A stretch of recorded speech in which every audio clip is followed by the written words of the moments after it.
ये है गाँव के खेत। ये देखो प्याज लगा रखा है इन्होंने।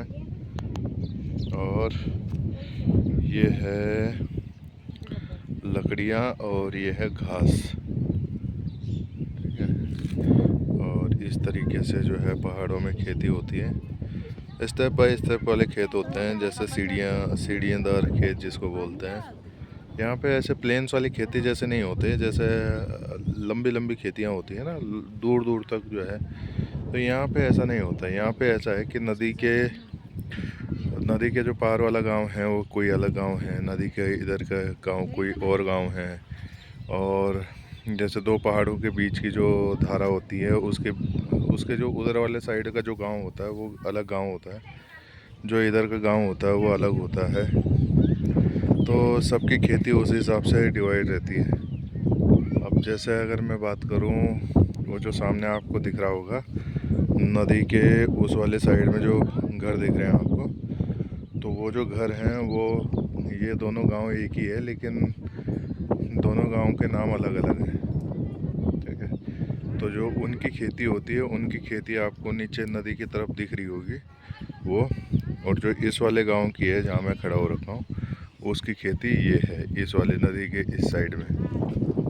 तो जब खेत डिवाइड होते हैं तो फिर जो है सारी चीज़ें होती हैं। ऐसी बनानी है कि और ये हैं घर हैं गांव में।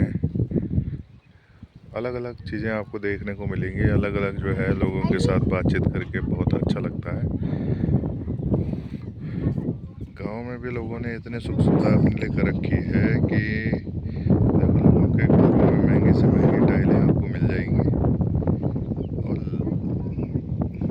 यहाँ पे अगर पैदल चलने की बात करूँ तो यहाँ ऊपर ये जो आपको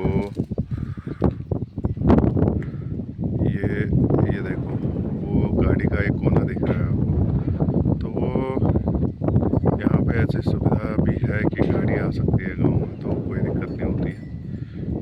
ठीक है। ये देखो आप पूरा गांव देखो। और अलग अलग करके मकान होते हैं, जैसे जिसको जगह मिलती है वो अपना मकान वहाँ पे बना सकता है। पालने के लिए लोगों ने गाय भैंसें पाली हुई रहती है।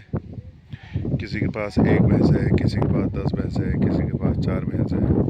सब अलग अलग है, अपनी कैपेसिटी के हिसाब से है।